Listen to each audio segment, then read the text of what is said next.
Olá, sejam bem-vindos ao Vamos Conversar desta semana e nós vamos tratar de um assunto bastante interessante, até porque demonstra a vitalidade da economia de Santa Catarina.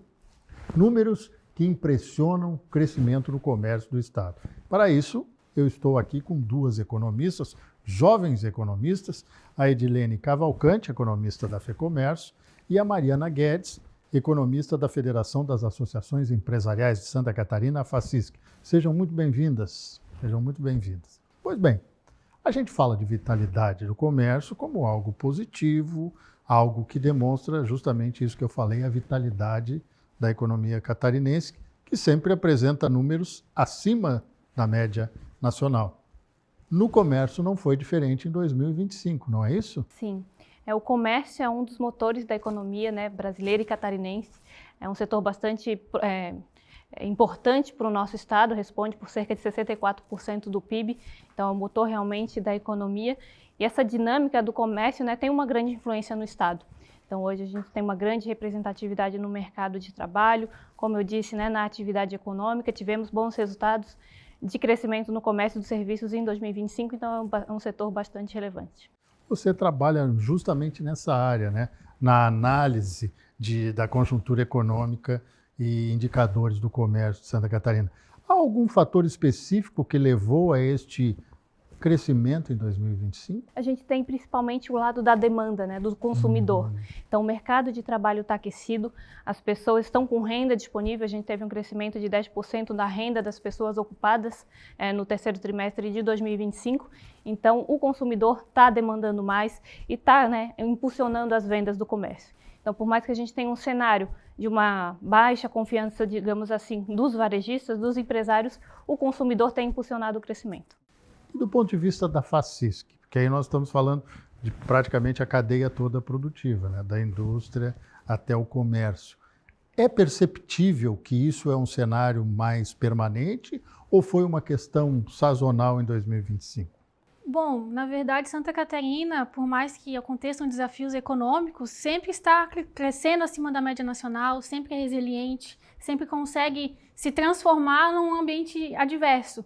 E em 2025 a gente consegue ver que, apesar da desaceleração do comércio em relação a 2024, vários setores se mantiveram em nível elevado. Como, por exemplo, aí, setor de supermercados e hipermercados, nós tivemos o maior crescimento do país nesse consumo. Varejo e atacado ou só varejo? Principalmente varejo. E esse consumo que liderou o Estado, ele se beneficia pelo consumo das famílias, Sim. que desde o período da pós-pandemia, o consumidor começou a ficar mais favorável às compras, quis mais comprar, principalmente alimentos saudáveis, alimentos mais caros, quis bens e produtos que favorecessem o seu bem-estar, o seu cotidiano, e em 2025 não foi diferente. Esse consumo das famílias se manteve em nível elevado, principalmente em hipermercados, supermercados e artigos de uso pessoal e doméstico também, essas lojas de varejo. Santa Catarina foi o segundo maior do país em crescimento mais que o dobro da média nacional. Então, por mais que tenha tido uma certa desaceleração, principalmente por causa da alta dos juros, que teve restrição no crédito ao consumidor, isso influenciou mais bens de consumo duráveis, veículos, né, móveis, até o próprio setor da confecção, que vem muito prejudicado pelas importações de produtos chineses, mas, por outro lado, tem toda essa ótica do consumo das famílias que vem impulsionando o varejo de supermercados, fármacos, cosméticos. As pessoas estão mais dispostas a valorizar o corpo, a cuidar da saúde, e tudo isso vem motivando o crescimento do comércio no consumo das famílias em 25, que cresceu 3 vezes mais que a média nacional, apesar de todos os desafios. E que quando eu falo de comércio, a gente não pode esquecer um programa, aliás, que já foi recorrente aqui, a avaliação também do crescimento do setor industrial, né? Eles parecem que comitantemente crescem e não há uma razão específica, uma relação entre um e outro. Embora o mercado de trabalho aquecido explique boa parte desse consumo maior em 2025. Mas nós estamos num cenário completamente diferente. Nós estamos enfrentando crises geopolíticas, crises de toda a ordem mundial.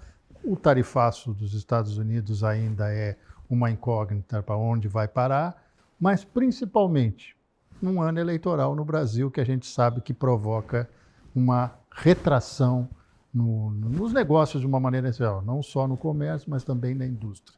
É um cenário de cautela, preocupante, ou é um cenário que a gente pode imaginar que vai fluir normalmente, mais diferente de 2025, creio eu?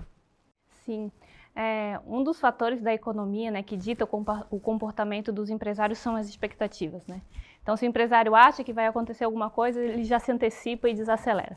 Então, ele passa a ficar mais cauteloso, independente da situação atual, que pode estar boa, teoricamente, mas se ele acha que vai ficar ruim, então já está ruim agora. Então, a gente fez uma pesquisa no final do ano passado, a FEComércio, sobre o que o empresário espera para o ano que vem, que seria agora 2026. E eles estão menos confiantes, mais cautelosos, e um dos fatores para isso, justamente essa questão, estamos num ano eleitoral, estamos num cenário de alta de juros, inflação agora mais sob controle, mas principalmente um cenário eleitoral. Então, eles estão preocupados. Então, no comércio, a gente tem um empresário que está menos confiante, as expectativas futuras caíram 4% agora no mês de fevereiro, principalmente pelas condições atuais da economia, juros altos, inflação elevada, e também as expectativas futuras para a economia brasileira caíram 4%, salvo engano. Então, eles estão preocupados, estão cautelosos em relação ao futuro, em relação a esse ano principalmente. A gente tem agora esse cenário da redução da escala de trabalho, né, que impacta diretamente o comércio, também a indústria. Então, esse cenário de cautela já está impactando a confiança agora. Como acabar com a escala 6x1 e implantar um outro modelo, 4x3 ou coisa parecida que valha, diante dessa realidade socioeconômica do Brasil, né? Não é só uma questão econômica, também tem a questão social junto. Sim, uma questão importante, né, porque trata do bem-estar das famílias, das pessoas, dos trabalhadores, mas também impacta os empresários, né? Então, a gente tem várias perspectivas de impacto, uma delas é sobre o aumento do custo da hora trabalhada. Então, matematicamente, diretamente, a gente tem uma relação direta que se ele vai trabalhar menos, mantido o salário constante, então o custo da hora vai aumentar. Então, tem esses fatores que podem ser compensados por outras variáveis também, por aumento da produtividade, tecnologia. Desoneração da folha. Mas a gente tem esse ponto de partida que aumenta em alguma proporção, pode ser compensada por outros fatores também, mas isso são coisas que são medidas ao longo prazo, a gente não tem essa resposta ainda. Vamos voltar a falar dessa questão da redução da escala, porque eu acho que é importante. E falando dos desafios de 2025, acho que 2025 a maior lição que a gente teve, tanto do comércio como do serviço da indústria, é a não dependência num só mercado, é a diversificação. Então, a gente tem uma indústria muito pujante, fortalecida, resiliente, só que, ao mesmo tempo, a gente viu que alguns setores, como o de madeira e imóveis, era altamente dependente dos Estados Unidos. Então, nós somos muito especialistas em produção sustentável de florestas, temos esses diferenciais, players mundiais em vários setores, mas essa alta dependência fez uma queda bem expressiva nesses setores de madeira. E setor de suco de frutas, extratos de chá e café, foram vários setores prejudicados, e a maior lição que a gente tem é a diversificação. E para a gente se diversificar e para a gente melhorar essa questão do comércio internacional, a gente tem que justamente utilizar os serviços sofisticados, que é um grande destaque de 2025. Por mais que desacelerassem serviços prestados às famílias, quem puxou o crescimento dos serviços em 2025, justamente esses serviços de apoio às empresas, administrativos, de escritório, contabilidade, jurídico. Por que esses serviços impulsionaram? Porque tantas mudanças na legislação da política econômica internacional, a tarifaço do Trump, precisa abrir mercado, como é que eu vou diversificar mercado? Tem que pesquisar, tem que ir atrás desses serviços para conseguir ampliar essa gama de exportadores, né? E, por outro lado, também, várias modificações no cenário nacional, de legislação trabalhista, aumento de imposto, aumento de alíquota, como é que eu vou fazer? Então, as empresas, além de quererem sempre estar inovando, buscando processos gerenciais melhores, elas também precisavam desse apoio de serviços sofisticados para conseguir atuar da melhor forma no ambiente mais desafiador, tanto nacional como internacional. Eu fico imaginando o seguinte, nós voltamos à velha teoria máxima de que não podemos colocar os ovos na mesma cestinha, né? Temos que diversificar, né? Não sendo keynesiano, eu gosto de John Keynes, mas qual falta para o brasileiro ainda a questão, nessa equação dele famosa, o fator poupança, né? O fator você ter educação econômica, financeira para ser mais perfeito. Onde a gente pode aprimorar esse aspecto? Porque a gente está falando de aumento no comércio, a gente está falando de consumo. E onde é que está a poupança para gerar a equação do investimento? A gente tem aqui, falando, né, da FEComércio, dos indicadores que a gente levanta, por exemplo, a gente tem uma pesquisa que se chama Pesquisa de Endividamento e Inadimplência do Consumidor. A gente tem monitorado, né, esses indicadores, o endividamento está crescendo, mas eu sempre falo nessas entrevistas que o endividamento não é necessariamente ruim, as famílias estão consumindo, significa apenas que elas estão consumindo para pagar parceladamente, ou seja, as famílias estão consumindo mais, mas também estão mais inadimplentes, ou seja, estão com contas atrasadas e com dificuldades de pagar essas contas que estão atrasadas. Em outubro do ano passado, por exemplo, essa inadimplência atingiu um pico, 33% das famílias endividadas. Ou seja, a gente tem uma grande parcela da população catarinense que está com menos renda disponível para o seu consumo, tendo que pagar suas dívidas.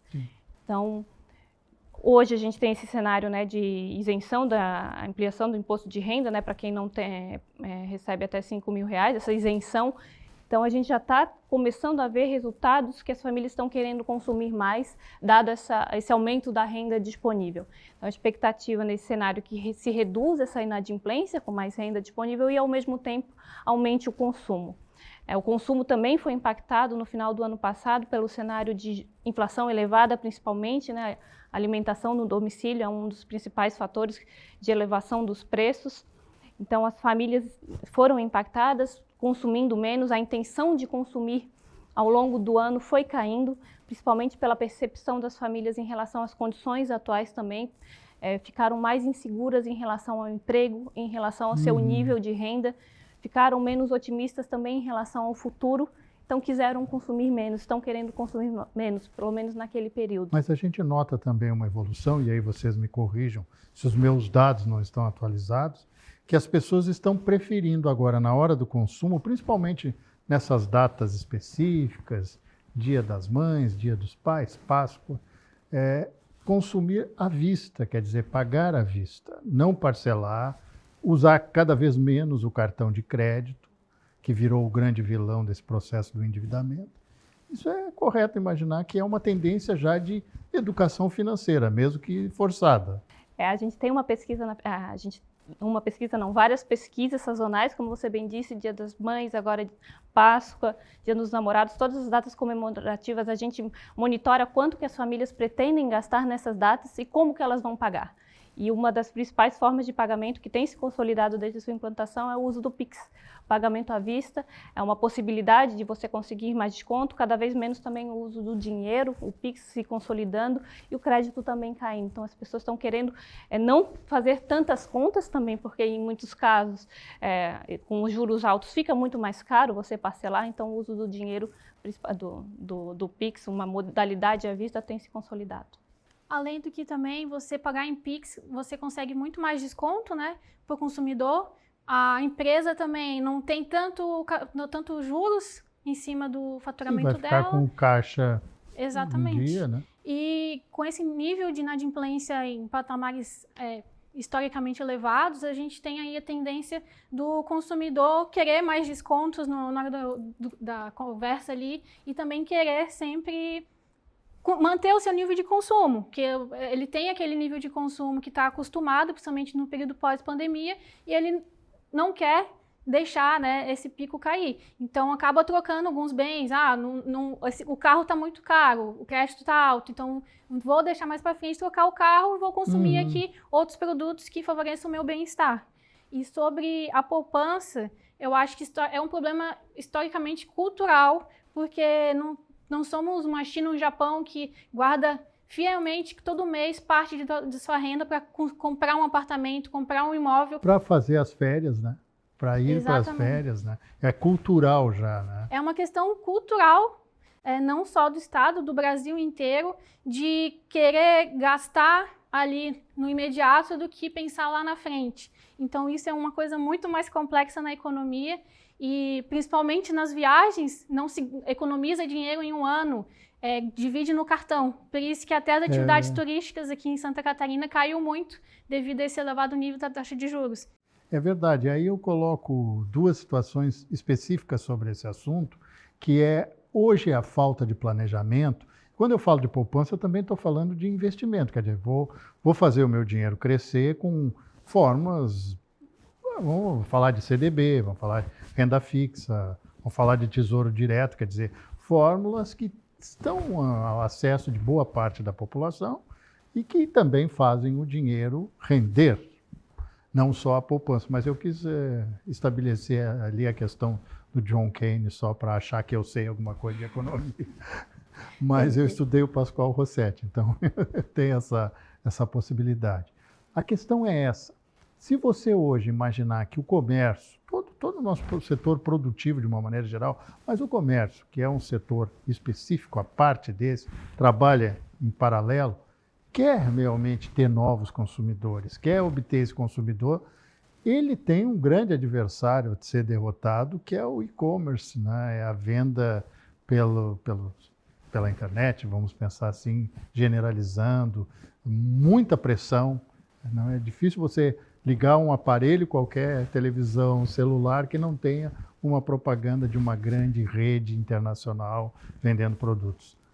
É difícil essa equação? Sim. Também nessa pesquisa que a gente fez no final do ano passado, né, sobre as expectativas, um dos desafios que estava lá no ranking é a concorrência com as plataformas online.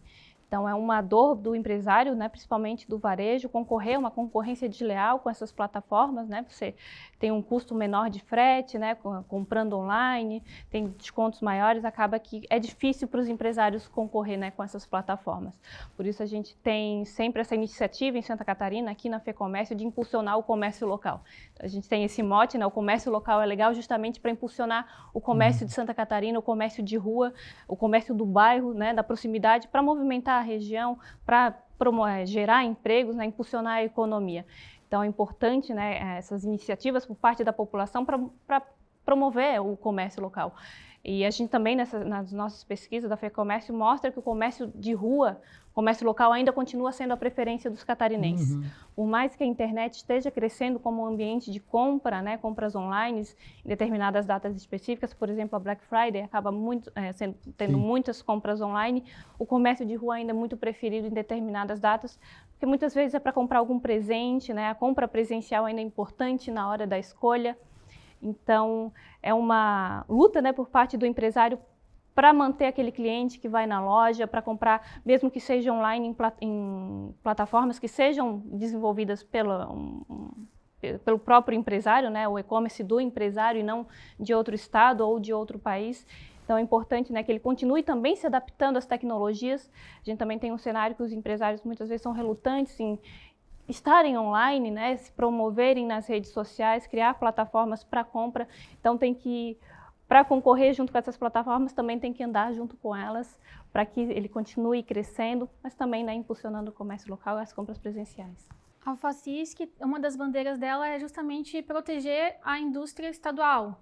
E o e-commerce é um desafio enorme, principalmente por conta dos produtos importados chineses. E até a nossa vice-presidente, a Rita, ela vai para Brasília, participa de todas as comissões relacionadas à defesa da indústria e do comércio, né, relacionada ao texto e confecção.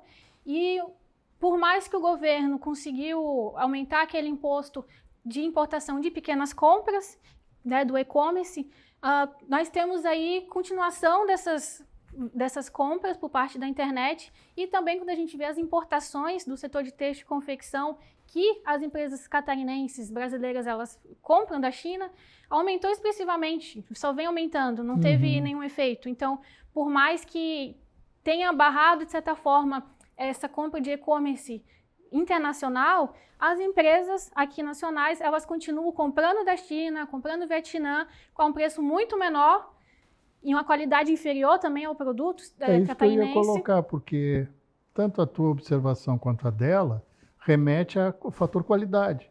Você não consegue ver o produto, tocar no produto, analisar perfeitamente aquele produto que está sendo oferecido numa tela, numa venda online.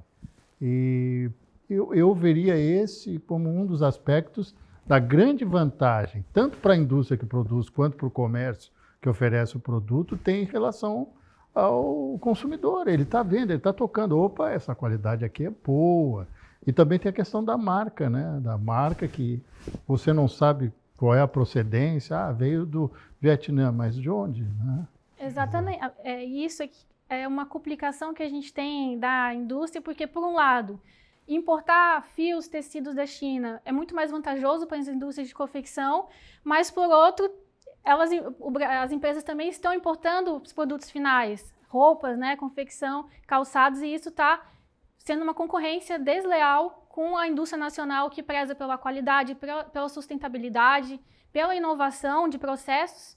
E então isso é uma das nossas bandeiras até para auxílio dessas indústrias que estão sendo penalizadas justamente pelo e-commerce. Porque por mais que elas consigam abrir canais de comercialização, esses produtos chineses continuam prejudicando. Então é um grande desafio, um dos desafios da indústria, e mais falando aqui da resiliência da economia catarinense, por mais que a gente tenha desafios relacionados a isso, Santa Catarina é o maior exportador do setor de têxtil e confecção do país. Então tem um potencial gigante. Isso é histórico, né? A gente exporta muito para países da América Latina, então é uma resiliência que a gente se vê presente por mais que tenha esses desafios. Embora o custo, a qualidade é muito maior do que o produto que vem, principalmente do Sudeste Asiático. Vou fazer uma pergunta para as duas, que eu sei que é um problema hoje, tanto na atividade comercial, mas também quando você lembra a questão comercial, do comércio e da indústria, que é a questão da mão de obra. Não é algo isolado, nem no setor varejista, nem no setor atacadista, mas preocupa. Quais são os remédios? Quais são os medicamentos? Quais são as receitas para tentar acabar com este problema sério que tanto o comércio quanto a indústria estão sofrendo em Santa Catarina? Sim, a gente tem essa dor também no comércio e serviço, como você bem disse. A CNC, que é a Confederação Nacional do Comércio, num estudo feito em julho do ano passado, indicou que 57% das principais ocupações do comércio já apresentam indícios de escassez de falta de mão de obra. A FEComércio também, no ano passado, mostrou que uma das principais dores é essa falta de mão de obra. Então, falta gente para trabalhar no comércio e serviços, é um setor com uma rotatividade bastante alta. Então, o que a gente busca, né, para suprir, para melhorar essa questão, né, qualificar, né, dar oportunidades, cursos para essas pessoas se qualificarem, se atrair para poder ocupar essas vagas no comércio. Então, hoje a gente também tem um cenário de taxa de desemprego muito baixa. A gente tem dados da PNAD que saíram recentemente. Santa Catarina permanece com a menor taxa de desemprego do país, uma taxa de 2,2%. Então, já tem muita gente trabalhando, o desemprego é muito baixo, então falta realmente pessoas para ocupar as vagas que estão sendo oferecidas.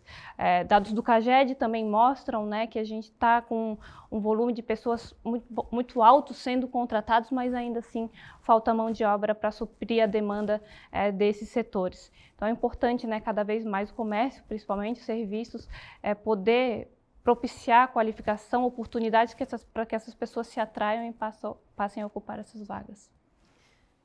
Uma das principais bandeiras que a gente fez ano passado na FACISC foi exatamente a questão da falta de mão de obra no estado, que é cada vez mais latente, todos os setores, agropecuária, indústria, comércio, serviços, e falta tanto profissionais de chão de fábrica, costureira, o açougueiro, alimentador de produção, que é a base da indústria alimentícia, como também as mais qualificadas, um gerente, assistente administrativo. Então, isso a gente vê na agropecuária pela falta de sucessão familiar. Os jovens querem ir para as áreas urbanas para trabalhar com outras coisas mais atuais, né? Na indústria, é muito difícil conseguir somente essa mão de obra de chão de fábrica, que é a que roda a indústria. A geração jovem não quer mais ser costureira, quer ser muito mais quer ser um assistente, quer fazer outras coisas, e a costureira é a base da indústria têxtil. A gente precisa disso. Também nos serviços e no comércio, a gente vê uma alta rotatividade de pessoas que ficam 3 meses e saem, vão para o trabalho informal, vão fazer Uber. Então, ano passado a gente rodou todo o estado e a gente viu da boca de todo mundo que veio pedir reivindicação sobre a falta de mão de obra. Daí que a gente viu o que está acontecendo, por que falta mão de obra, por que as pessoas não estão ficando no lugar. Aí a gente viu que um desses problemas é a falta de habitação. Então, às vezes, vem uma pessoa na cidade, não se adapta, não tem uma infraestrutura de saúde, de educação, a moradia é precária, ela não quer ficar naquele emprego, por mais que seja de carteira assinada. E até parabenizar os estrangeiros, que realmente foi a mão de obra que nos ajudou muito nos últimos anos. E em 2024 e 2025, aí, Santa Catarina é um dos que mais contratou, principalmente venezuelanos do país.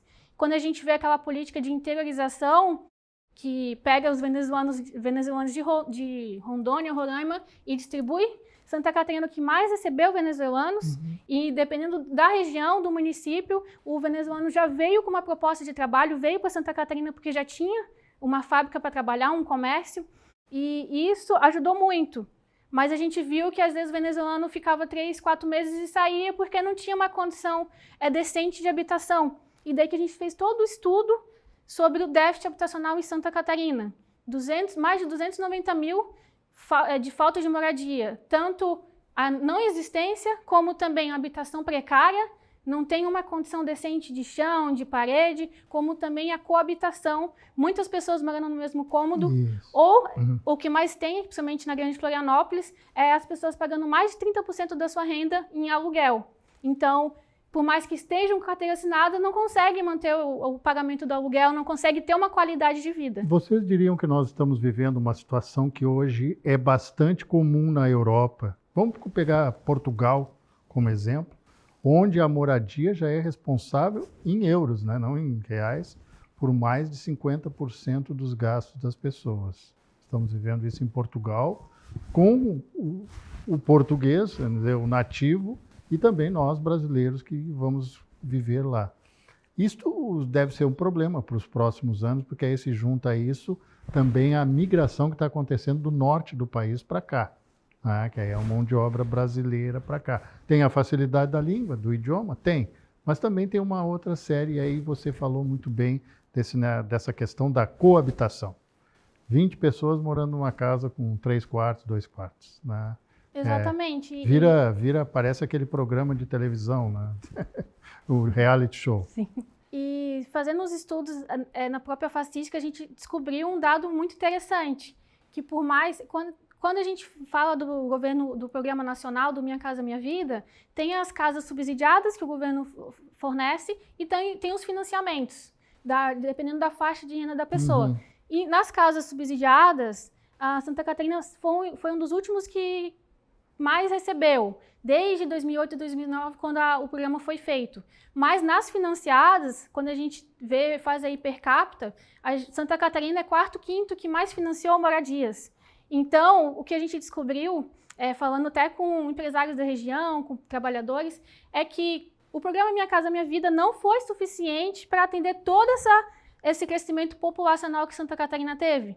Que dentre as maiores economias, Santa Catarina foi o que mais cresceu a população. E ninguém esperava que crescesse tanto, que viesse tanta gente trabalhar aqui.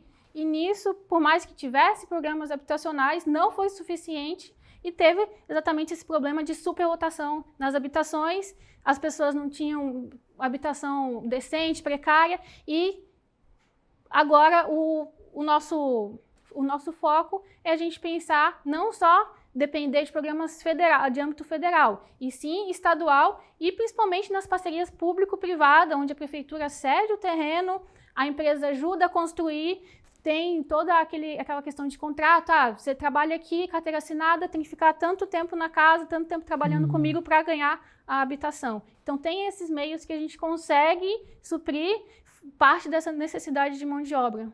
É visível isso também no comércio? Sim. Nessa questão, a gente tem esse grande ponto estrutural, que é a mobilidade urbana, né? Principalmente falando aqui em Santa Catarina.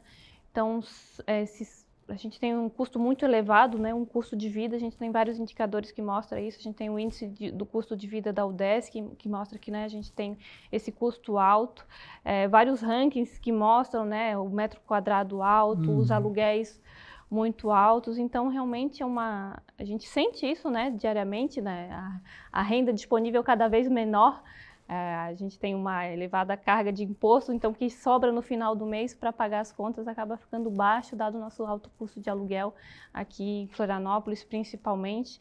Então, eu acredito é uma questão estrutural, né, que demanda muitos programas, como ela bem disse, não só federais, mas programas estaduais agora, para que a gente possa, de alguma maneira, dar mais acessibilidade a vários grupos de pessoas, não só aos nativos que também precisam, né, de melhores condições habitacionais, mas para essas pessoas que estão vindo para cá, esses migrantes e imigrantes que vêm de outros países procurando por melhores oportunidades, melhores condições de vida. Como ela bem disse, a gente está com um número muito alto em termos de crescimento de população, pessoas vindo de outros países, principalmente Venezuela e Haiti recentemente. A gente tem dados de migrações da UDESC que mostra que 109 mil pessoas chegaram somente em 2010, população vinda de outros países, então a gente não tem estrutura para receber muitas vezes em termos de moradia. A gente tem vagas de emprego, sim, principalmente agora na região oeste, com o agro, mas ainda assim demanda muito, né, do Estado para atender essa população que está crescendo, população que vem de outros estados, como você disse, vem muita gente do Pará, a gente tem bastante pessoas, né, historicamente vindos do Rio Grande do Sul, mas grande parte das pessoas agora vindo do norte, vão para Joinville, vêm para Florianópolis.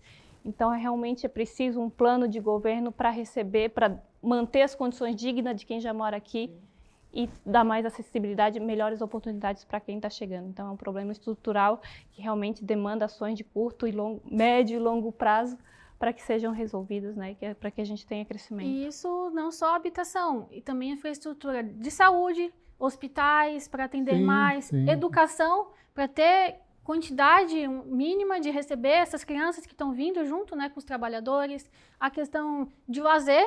Então, todo esse conjunto de coisas para a pessoa ficar satisfeita, ficar feliz no ambiente que ela está, trabalhando com carteira assinada, garante segurança jurídica, mas também tem todo esse acervo de educação, saúde e lazer que ela merece. É verdade. E aí me coloco diante de uma situação, passo para vocês, evidentemente, de que muita gente, muitos empresários com quem eu conversei, ficaram receosos da nova realidade que pode surgir na Venezuela, com a interferência política e econômica do governo dos Estados Unidos, que provocaria, na visão deles, um retorno, a diáspora inversa, quer dizer, eles voltariam para casa em função de uma melhoria da qualidade de vida no país, muito precária hoje em dia, e isso é uma preocupação que leva a outros raciocínios, né? Será que conseguiremos manter esse venezuelano que veio para Santa Catarina? Sim, a gente tem esses dois movimentos, como você bem disse. O que determina também, a gente sempre fala de expectativas novamente, são expectativas, se eles acreditam que a situação lá vai piorar, eles vêm para cá. Mas também pode ter essa situação de eles esperarem que vai melhorar diante dessa situação, né? Melhores condições, uma estabilidade política, principalmente econômica. Então, e a expectativa é de voltar para sua terra natal, né, para sua família. Então, a gente sempre está querendo voltar às suas origens, né? Então, sim, é uma preocupação para que essas empresas, né, principalmente falando da indústria, né, que é o setor produtivo, que contrata diretamente essas pessoas, darem condições para que eles permaneçam, né? Não só melhorar as condições que já estão, que são existentes, mas também melhorar as condições não somente em termos de emprego, mas também em termos de governo, de ações, para melhor receber essas pessoas e mantê-las aqui. A gente tem, em relação aos estrangeiros, uma grande dificuldade deles validarem as qualificações que eles possuem, leva tempo para que eles sejam reconhecidos, o que eles fazem, então eles acabam indo para funções abaixo do que eles são capazes de fazer. Tem uma barreira linguística muito grande, né, deles, como você falou, de se comunicarem, falar, né, se adaptarem ao contexto que eles têm. Geralmente são homens que vêm sozinhos, sem a sua família, então talvez medidas para que eles possam ter essa facilidade e mais condições. Como ela falou, a gente tem esse cenário de moradia compartilhada, muitos imigrantes moram no mesmo local, perto do trabalho, em casas compartilhadas. Então, são várias medidas que podem ser tomadas, mesmo que micro, para que incentivem para que essas pessoas, que esses imigrantes fiquem no estado onde eles estão, principalmente no Oeste, agora no agroalimentar. Então, também, novamente, é uma questão estrutural que demanda ações de políticas públicas, principalmente por parte do governo federal e agora também do estadual, já que a gente tem esse potencial de impacto com essa crise. Então, são várias ações, né, que são demandadas para que eles permaneçam. Vou perguntar para vocês que, no meio de toda essa situação, voltamos àquele assunto da redução da jornada de trabalho. Se, por um lado, estão avaliando do ponto de vista social, do ponto de vista de qualidade de vida, há um grande gap nisso aí, que é quem vai pagar esta conta. E quem vai pagar é o empresário, é o empreendedor, aquele que investe no país. De que maneira este impacto, que pode, em determinado momento, se tornar até inevitável, está sendo avaliado pelo empresariado, tanto do comércio, que teve esse crescimento ano passado, quanto da indústria, do serviço, que são aqueles que vão ter que honrar essa mudança. Na verdade, quem paga o preço agora vai ser muito o empresário, mas o empresário ele não consegue sustentar a sua empresa. Pro consumidor. Não consegue sustentar a sua empresa por nada, né? Ele não vai ter prejuízo, ele não vai continuar a fazer atividades tendo prejuízo, ele vai fechar. Então, para não fechar, ele vai ter que repassar o preço para um consumidor final. Então, essas medidas, elas são muito positivas para a qualidade de vida da população, mas elas têm que ser feitas com análises técnicas, qualitativas e principalmente com diálogo com o empresário catarinense, para que ele consiga se adaptar a essas mudanças, que seja uma coisa progressiva e que não arque sempre na pressão dos custos de produção. O empresário, em primeiro lugar, tinha que estar na frente desses diálogos para conseguir uma melhor forma, porque do jeito que está aplicada, de um ano para outro já vai aumentar 4 horas, vai reduzir 4 horas de trabalho.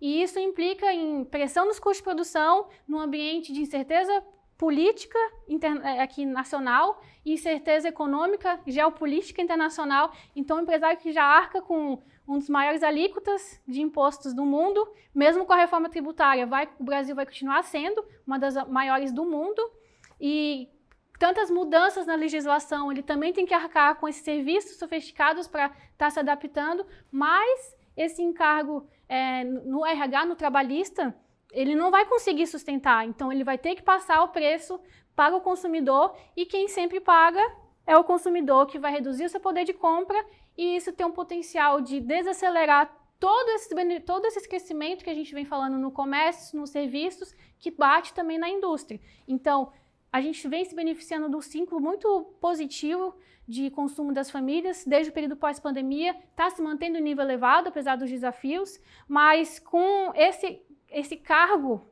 bem pesado em cima do empresário, vai passar para o consumidor, e o consumidor vai ser obrigado a reduzir seu poder de compra. Complementando a fala dela, a gente tem um estudo também da CNC, Confederação Nacional do Comércio, que estimou um repasse de 13% aos preços, né, diretamente para o consumidor, né? É um impacto também de 21% na folha de pagamento, então são impactos bastante elevados para o comércio e serviços no âmbito nacional. Então, o repasse de 13% para o consumidor é bastante elevado, né, nesse contexto. Então, o empresário não tem essa capacidade de absorver esse aumento do custo e vai ter que invariavelmente repassar para o consumidor. Em Santa Catarina, a gente também tem um contexto, né, de aumento do custo da hora trabalhada, que foi essa perspectiva de impacto que a gente analisou, né, o quanto que o custo da hora trabalhada vai aumentar com a redução de 44 horas para 40 horas semanais. No comércio, esse aumento vai ser de 9,6% no custo da hora trabalhada. Nos serviços é um pouco menor, um aumento de 6,4%. Principalmente essa diferença, principalmente por causa da estrutura da jornada em ambos os setores, né? No comércio a gente tem muitas pessoas trabalhando mais de 40 horas. No serviço a jornada é mais bem distribuída. A gente tem setores como a administração pública, educação, as financeiras, né? Serviços bancários que trabalham menos de 36 horas. Então é um percentual menos impactado. Aliás, existe uma linha de raciocínio sobre essa questão da redução da jornada de trabalho que, para alguns setores, cai como uma luva. Setor tecnológico, setor, como você colocou, no serviço especificamente, setor financeiro, bancário, que onde já existe naturalmente, eu não diria uma redução, mas uma flexibilidade maior de horário, até porque boa parte dessas atividades já são feitas com base em tecnológicas, quer dizer, linhas online, tratamento de aplicativos, enfim. Mas, de uma maneira genérica ou geral, nós estamos vivendo uma situação preocupante. Sim, a gente tem, como eu disse, né, nesse sentido, o comércio é um setor que tem muita gente que trabalha presencial, serviços, como você disse, é um perfil muitas vezes diferente, né, que tem a opção de trabalho remoto, tem jornadas menos concentradas, trabalham menos de 36 horas, mas no comércio 93% de todos os trabalhadores que estão trabalhando no comércio trabalham mais de 40 horas semanais, então é um percentual bastante grande. Não dá para servir um café online, né? Não dá para servir online, tem que ser presencial, né, no Estou horário. dando um exemplo mais humilde possível, né? Exato. E com pequenas empresas sendo as mais impactadas, né? Então a gente tem microempresas até 4 funcionários com uma elevada aumento do custo da hora trabalhada, uma elevada participação nesse aumento médio do setor. Nos serviços também, empresas menores sendo mais impactadas, e no comércio o setor de supermercados está liderando esse impacto, enquanto nos serviços o transporte de carga lidera. No comércio, então, a gente tem um cenário generalizado de impacto. Então, muita gente sendo impactada, né, várias atividades econômicas. Então, vai ser uma medida bastante, vamos dizer assim, drástica nesse sentido, né, porque muitas empresas vão ser afetadas. E o mais preocupante é reduzir a carga horária de trabalho num ambiente que falta mão de obra, que os empresários não estão conseguindo. Então, vai piorar mais a situação de conseguir essa mão de obra, de atrair. E outro ponto também é que Santa Catarina tem os maiores rendimentos médios do país. Tem o terceiro em relação ao total da economia, setor da construção, comércio, lidera em rendimento, principalmente construção, que é um setor informal, a gente tem o maior rendimento do país. Setores de serviços também a gente lidera no país e isso vai ser prejudicado. Então, o aumento do rendimento médio do catarinense, que vem crescendo nos últimos anos e se mantém em nível elevado, isso vai ser prejudicado exatamente por conta dessa escala 6x1. E isso é preocupante, porque não só de um lado as empresas, mas também reduz o poder de compra do consumidor. Nós estamos diante de um dilema, diria eu, um dilema técnico, mas também um dilema real, social, né? Porque se você de um lado quer compensar dando qualidade de vida, de outro você está tirando a perspectiva até de um trabalhador ganhar melhor, ganhar mais. Tira a qualidade de vida. Aí nós podemos ter aqui no Brasil, ocorrendo o que aconteceu em alguns outros países, que não diminuíram a jornada de trabalho, mas por tradição, como na Alemanha, a jornada de trabalho já é menor. 4, 5 horas por dia, e eles acham que eles trabalham demais, embora tenham ao seu favor, uma produtividade muito grande, né? A qualidade da produtividade. Mas aí eu penso, a pessoa vai ter que fazer 2 atividades para ter uma compensação salarial, aí nós vamos ter uma distorção sem nenhum tipo de medição no país. Sim, é um impacto generalizado, né? Essa redução da jornada com certeza é muito importante, né, em termos sociais, de qualidade de vida, mas ela deve ser feita com base, né, nas especificidades de cada setor, né, com base em negociação coletiva, com base em acordos, considerando a necessidade de cada um deles, né, não sendo feita de uma maneira arbitrária que atinja todos de maneira igualitária. Então é preciso que ela seja fundamentada nessas negociações, como eu disse, considerando a característica de cada atividade para que esse impacto não seja tão profundo, principalmente em empresas menores que não têm capacidade de absorver essa elevação do custo. É verdade, nós estamos diante de um quadro no Estado, um cenário de profunda qualidade na economia, mas baseado principalmente no empreendimento, né? O empreendedor que começa por baixo, que começa com pequenos negócios e vai crescendo até se transformar em grandes empresas na nossa história. Olha, eu diria que estamos diante realmente de um grande dilema econômico-social. Mas eu quero agradecer muito a presença de vocês, né? E aqui eu me sinto muito feliz de dizer isso, duas jovens, né? Duas jovens na atividade, a Edilene Cavalcante, economista da FEComércio, está só falando um pouquinho ela foi analista de inteligência industrial do Observatório da Fiesc, né? Indústria catarinense, e também participou de outra área importantíssima para nós, que é esse Observatório de Negócios do Sebrae, né, que fundamenta muito esse nosso espírito empreendedor. E aqui a Mariana Guedes, né, vai ser mamãe, já tem nome o neném? Guilherme. Vai nascer em julho, mês do meu Heitor, do meu netinho nasceu em julho, vai fazer 1 ano. Ele é economista da Federação das Associações Empresariais de Santa Catarina, FACISC, doutor em Economia pela UFSC e atua com estudos setoriais sobre a economia catarinense. Muito obrigado pela presença de vocês, valorizaram bastante o programa. E quando a gente fala de economia aqui no Vamos Conversar, a gente tem certeza que o assunto não tem um ponto final. Portanto, a qualquer momento voltaremos a falar, tomar aqui mais crescimento do comércio, melhor adequação dessa questão de mão de obra num estado como Santa Catarina que só cresce.